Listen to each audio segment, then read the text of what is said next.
राम राम राम राम राम राम राम राम राम नारायण नारायण।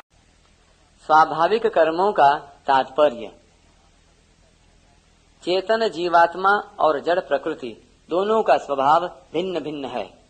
चेतन स्वाभाविक ही निर्विकार अर्थात परिवर्तन रहित है और प्रकृति स्वाभाविक ही विकारी अर्थात परिवर्तनशील है। अतः इन दोनों का स्वभाव भिन्न भिन्न होने से इनका संबंध स्वाभाविक नहीं है, किंतु चेतन ने प्रकृति के साथ अपना संबंध मानकर उस संबंध की सद्भावना कर ली है, अर्थात संबंध है ऐसा मान लिया है। इसी को गुणों का संग कहते हैं, जो जीवात्मा के अच्छी बुरी योनियों में जन्म लेने का कारण है। कारणम गुण संगोस्य सदसद योनि जन्मसु। इन संग के कारण गुणों के तारतम्य से जीव का ब्राह्मण आदि वर्ण में जन्म होता है। गुणों के तारतम्य से जिस वर्ण में जन्म होता है उन गुणों के अनुसार ही उस वर्ण के कर्म स्वाभाविक सहज होते हैं। जैसे ब्राह्मण के लिए शम दम आदि, क्षत्रिय के लिए शौर्य तेज आदि, वैश्य के लिए खेती गोरक्षा आदि और शूद्र के लिए सेवा, ये कर्म स्वतः स्वाभाविक होते हैं। तात्पर्य है कि चारों वर्णों को इन कर्मों को करने में परिश्रम नहीं होता, क्योंकि गुणों के अनुसार स्वभाव और स्वभाव के अनुसार उनके लिए कर्मों का विधान है। इसलिए इन कर्मों में उनकी स्वाभाविक ही रुचि होती है। मनुष्य इन स्वाभाविक कर्मों को जब अपने लिए अर्थात अपने स्वार्थ भोग और आराम के लिए करता है तब वह उन कर्मों से बंध जाता है। जब उन्हीं कर्मों को स्वार्थ और अभिमान का त्याग करके निष्काम भाव पूर्वक संसार के हित के लिए करता है तब कर्मयोग हो जाता है और उन्हीं कर्मों से सब संसार में व्यापक परमात्मा का पूजन करता है, अथवा भगवत परायण होकर केवल भगवत संबंधी कर्म करता है, यानी जप ध्यान सत्संग स्वाध्याय आदि करता है, तब वह भक्ति योग हो जाता है। फिर प्रकृति के गुणों का सर्वथा संबंध विच्छेद हो जाने पर केवल एक परमात्म तत्व ही रह जाता है, जिसमें सिद्ध महापुरुष के स्वरूप की स्वतः सिद्ध स्वतंत्रता अखंडता निर्विकारता की अनुभूति रह जाती है।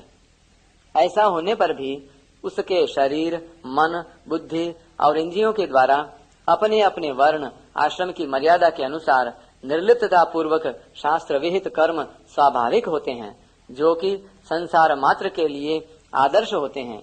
प्रभु की तरफ आकृष्ट होने से प्रतिक्षण प्रेम बढ़ता रहता है, जो अनंत आनंद स्वरूप है। जाति जन्म से मानी जाए या कर्म से, ऊंच नीच योनियों में जितने भी शरीर मिलते हैं वे सब गुण और कर्म के अनुसार ही मिलते हैं। गुण और कर्म के अनुसार ही मनुष्य का जन्म होता है, इसलिए मनुष्य की जाति जन्म से ही मानी जाती है। अतः स्थूल शरीर की दृष्टि से विवाह भोजन आदि कर्म जन्म की प्रधानता से ही करने चाहिए, अर्थात अपनी जाति या वर्ण के अनुसार ही भोजन विवाह आदि कर्म होने चाहिए। दूसरी बात, जिस प्राणी का सांसारिक भोग धन मान आराम सुख आदि का उद्देश्य रहता है, उसके लिए वर्ण के अनुसार कर्तव्य कर्म करना और वर्ण की मर्यादा में चलना आवश्यक हो जाता है। यदि वह वर्ण की मर्यादा में नहीं चलता तो उसका पतन हो जाता है। वशिष्ठ स्मृति में आता है, आचारहीनम न पुनन्ति वेदा यद्यपीता सह षड्भिरंगैः छंदांस्येनम मृत्यु काले त्यजन्ति नीडम शकुंता इव जात पक्षाः। शिक्षा कल्प निरुक्त छंद व्याकरण और ज्योतिष, इन छहों अंगों सहित अध्ययन किए हुए वेद भी आचारहीन पुरुष को पवित्र नहीं करते। पंख पैदा होने पर पक्षी जैसे अपने घोंसले को छोड़ देता है, ऐसे ही मृत्यु समय में आचारहीन पुरुष को वेद छोड़ देते हैं। परंतु जिसका उद्देश्य केवल परमात्मा ही है, संसार के भोग आदि नहीं, उसके लिए सत्संग स्वाध्याय जप ध्यान कथा कीर्तन परस्पर विचार विनिमय आदि भगवत संबंधी काम मुख्य होते हैं। तात्पर्य है कि परमात्मा की प्राप्ति में प्राणी के पारमार्थिक भाव आचरण आदि की मुख्यता है, जाति या वर्ण की नहीं। तीसरी बात, जिसका उद्देश्य परमात्मा की प्राप्ति का है, वह भगवत संबंधी कार्यों को मुख्यता से करते हुए भी वर्ण आश्रम के अनुसार अपने कर्तव्य कर्मों को पूजन बुद्धि से केवल भगवत प्रीत्यर्थ ही करता है। आगे 46वें श्लोक में भगवान ने बड़ी श्रेष्ठ बात बताई है कि जिससे संपूर्ण संसार पैदा हुआ है और जिससे संपूर्ण संसार व्याप्त है, उस परमात्मा का ही लक्ष्य रखकर उसके प्रीत्यर्थ ही पूजन रूप से अपने अपने वर्ण के अनुसार कर्म किए जाएं। इसमें मनुष्य मात्र का अधिकार है।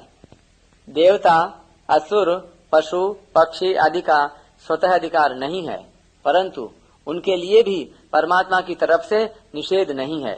कारण कि सभी परमात्मा का अंश होने से परमात्मा की प्राप्ति के सभी अधिकारी हैं। प्राणी मात्र का भगवान पर पूरा अधिकार है। इससे भी यह सिद्ध होता है कि आपस के व्यवहार में, अर्थात रोटी, बेटी और शरीर आदि के साथ बर्ताव करने में तो जन्म की प्रधानता है और परमात्मा की प्राप्ति में भाव, विवेक और कर्म की प्रधानता है। इसी आशय को लेकर भागवतकार ने कहा है कि जिस मनुष्य के वर्ण को बताने वाला जो लक्षण कहा गया है, वह यदि दूसरे वर्ण वाले में भी मिले तो उसे भी उसी वर्ण का समझ लेना चाहिए। यस्य यल्लक्षणं प्रोक्तम पुंसो वर्णाभिव्यंजकम यदन्यत्रापि दृश्येत तत् तेनैव विनिर्दिशेत।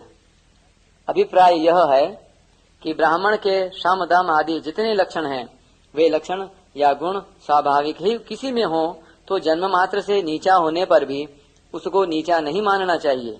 ऐसे ही महाभारत में युधिष्ठिर और नहुष के संवाद में आया है कि जो शूद्र आचरणों में श्रेष्ठ है, उस शूद्र को शूद्र नहीं मानना चाहिए, और जो ब्राह्मण ब्राह्मणोचित कर्मों से रहित है, उस ब्राह्मण को ब्राह्मण नहीं मानना चाहिए।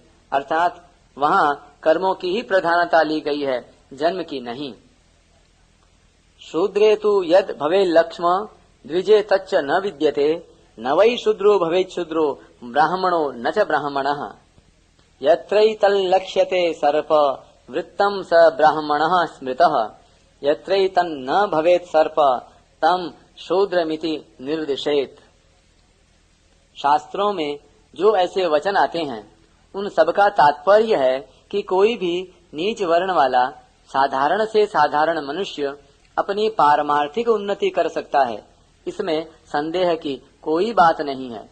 इतना ही नहीं, वह उसी वर्ण में रहता हुआ शम, दम आदि जो सामान्य धर्म हैं, उनका सांगोपांग पालन करता हुआ अपनी श्रेष्ठता को प्रकट कर सकता है। जन्म तो पूर्व कर्मों के अनुसार हुआ है, इसमें वह बेचारा क्या कर सकता है, परंतु वहीं नीच वर्ण में रहकर भी वह अपनी नई उन्नति कर सकता है।